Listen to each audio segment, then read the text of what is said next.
Hey everyone, welcome to another episode of Triangle Offense. I'm Monish. As always, I'm joined by Nishant.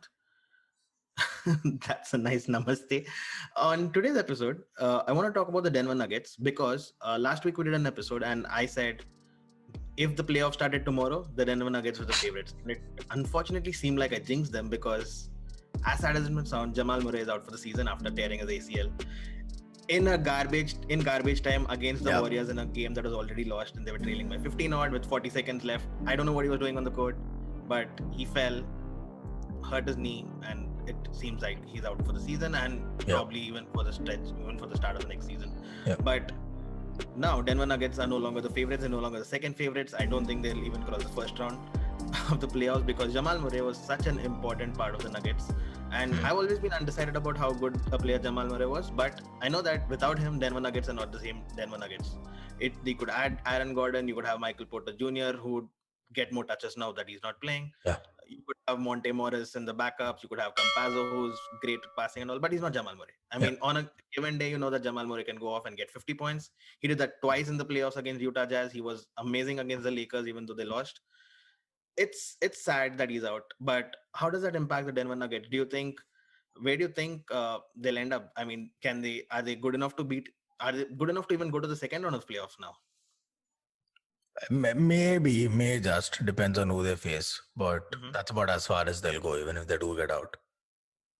Because even with Jamal Murray, they had the problem of overcoming a pretty shitty defense, a defense that was no doubt improved by Mm-hmm. Aaron Gordon, but still nothing to write home about. So Right. their historically amazing offense would have to be that good even in the playoffs to get them through. Similar to the Brooklyn Nets situation, pretty much. Um, so it wasn't like smooth sailing even with Jamal Murray, but everyone would give them a shot against pretty much anyone. Without, especially Bubble Murray, who showed up in the Right. playoffs. Let's assume that that's the version of Jamal Murray that shows up for Denver. I would have shown up. They, that would mean a good 40% of why you would favor the Nuggets to win. Yeah. 25% at the very least. It's not nothing. Take that away, that's a problem. Now Yeah. there's a bunch of teams that I'd give them a fighting chance against the Jazz. Although probably still would have favored the Jazz. I Mm-hmm. think last year Denver trumping Jazz was about like that. That's it. They spent all their credits. I won't bet against the Jazz this year if they face the Nuggets. But now Clippers can take them down almost too easily. Though they don't have an answer for Jokic, almost too easily. The Suns can now consider taking these guys down. Mm-hmm. So can a bunch of like the Lakers were always going to start as heavy favorites against the Nuggets, Right. and so is the rest of the West. Right now, the Mavs won't get overwhelmed when they face the Nuggets. Can't Right. stretch their defense thin. I don't even know if Portland, Denver's probably the only team that Portland can give a run for their money if they do face Right. off in the playoffs. So yeah, this is a death blow to the Nuggets this season. And it's a crying shame because I wanted to see what this team can achieve in the playoffs. I wasn't counting on them to come out of the West, but was definitely counting on them to at least reach the finals and kind of overachieve again this season, which would mean they're prime contenders for a chip in the next season or two, which probably they still are, but this season's pretty much Right. done for. It's absolutely. I mean, Denver is one of those teams that nobody really dislikes, right? It's a team Yeah, that you always root for. There's no one. They're no one's favorite team except if you're not from Denver. There's no reason you'd support the Nuggets, but they're a team that's pretty much liked, and it's pretty unfortunate to see their season get. except if you're a Jazz or a Clippers fan, I don't think you have too much love. But this injuries, right? There's been a recurring Yeah, trend this season. You've seen bunch of players sit out for a yeah, lot of games. You saw KD sit out for weeks. James Harden, who was a favorite for the MVP, one of the favorites for the MVP, is out now for a couple of weeks. He hasn't played. LeBron, who was also the favorite for the MVP a few weeks ago, hasn't played in a few weeks, and nobody knows when he's coming back. AD has been cleared to play now, but he's missed almost a month of basketball now. Embiid sat out for a few weeks. Giannis just got back after missing yeah. 6 games. 6 games, yeah. So it seems like a recurring trend, right? And now Zach Levine apparently has been ruled out for a few weeks, a week or 10 days due to COVID protocols, and that's going to hit the Bulls really hard. Which team do you think is hit the hardest with a lot of these absentees. I wouldn't say injuries because a lot of them are COVID protocols as well, Yeah. but these absentees. It's not just code protocols. I think a lot of these are also people just being divas. I'll Mhm. never hold Harden's absence against him. He almost never takes a day off. He takes a lot of other stuff off. He never takes a day off. So that's legit. Can't really doubt Harden. But a lot of the other players, I think they've taken extended breaks, maybe in protest of the small gap they had between the two seasons, whatever it be. I think Mhm. some of these absences were needlessly prolonged. Mhm. That being said, the team that's hit the hardest is the easiest one to answer. I think that's the Nuggets, because Yeah, it's the team that had the highest prospects and then got lowered the most. So absolutely. easily the hardest hit. Arguably, it cost them a spot in the finals, if not more. Mhm. At least the conference finals. So they're the hardest hit for sure.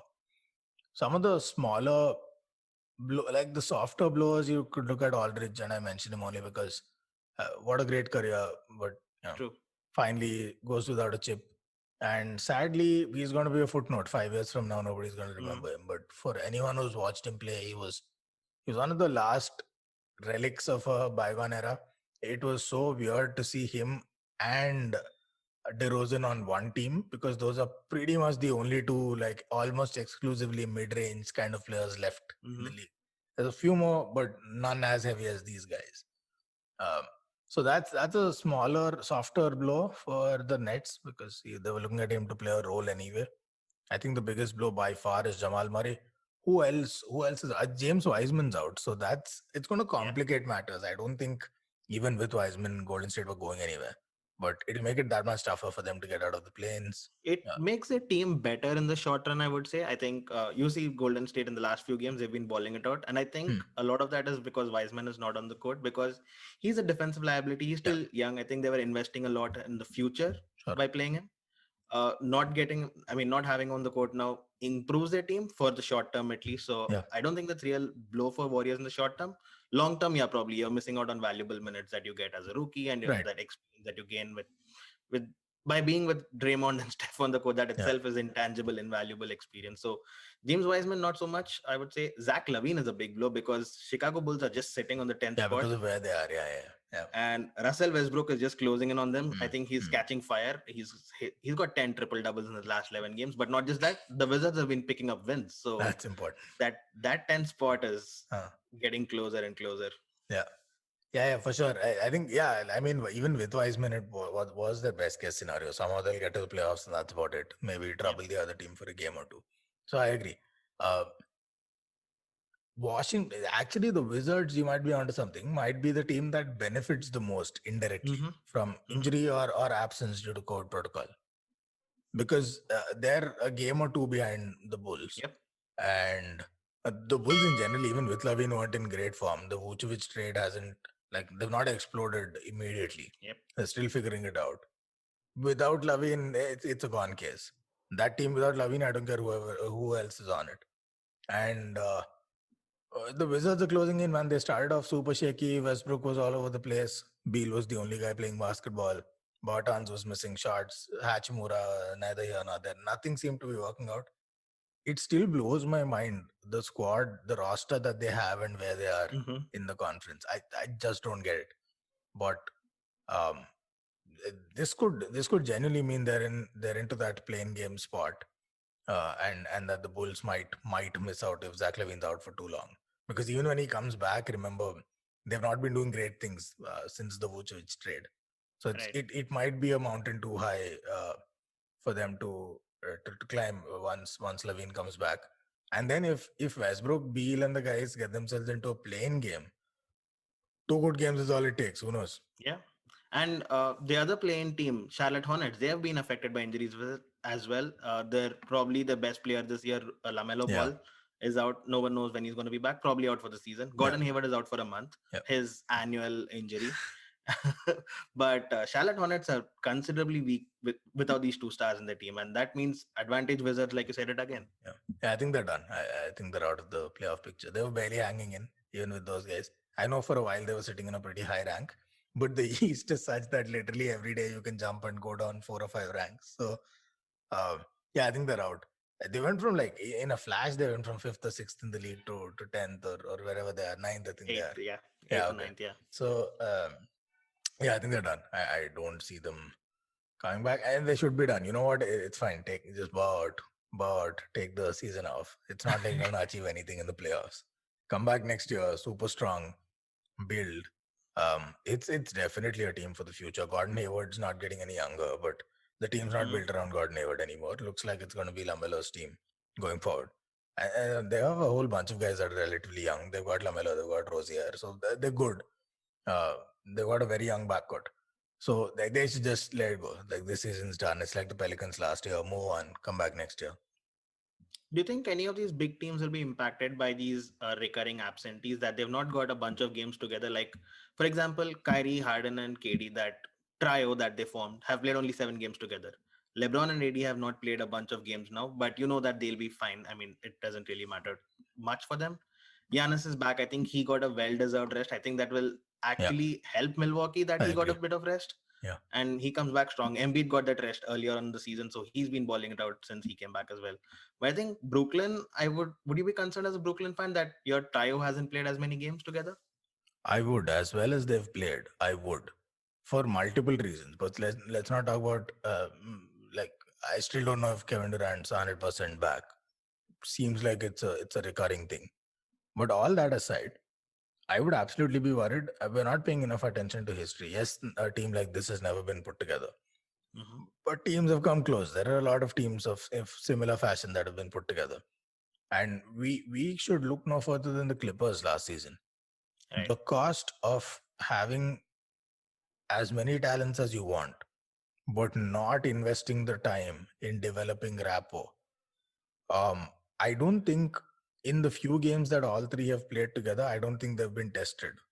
I Yep. don't think they've faced a trying situation yet. So how do we know if there's a plan B? They did. What? They did. They faced the Cleveland Cavs and they lost. Yeah. Okay. Yeah. Sure. Yeah. But even then, like even other, that's one game. No, I get it. And that No. was a Cavs without Garland too, right? That wasn't even a full Yes. strength Cavs. So Yes. yeah, that didn't look too good for them. Yeah, I forgot about that. Sexton went off, but see, that's my point. The thing is, in the playoffs, defenses are going to get tighter. And it's not you play somebody today, somebody else fresh comes to face you that hasn't faced Right. you in a while. It's consistently every night you show up defending the same guys that are doing the same things unless you force them to do something else. What happens when they're forced to do something different? Logic, look, common sense should tell you players of this caliber, all three can go get their own shot. But it's not like it hasn't failed before. Yep. And it's not like the other teams are incapable of scoring. And against the Brooklyn Nets, most teams should be capable of scoring. These guys don't defend very well. Yep. They've improved, but I haven't seen enough to say for sure this is going to work in the playoffs, right? So it's not a foregone conclusion. It shouldn't be. They should approach it with caution, get more minutes in, have plan B, C, D, whatever it takes. Um, and that's where maybe coaching gets exposed in the playoffs. It's Mhm. make or break. Either Steve Nash is going to become a legend overnight or he's going to get brutally exposed. The sad part for him is if they win, it's going to be credit to the big three. If they lose, it's Oh, going to be blamed to Steve Nash. So he's in one of those positions, but I don't envy it. You got a job out of thin air because you're Steve Nash. It comes with the territory. So I definitely say Brooklyn Nets. I wouldn't be so sure if they continue doing this where they don't get enough time together as a trio. mhm. I wouldn't be so sure.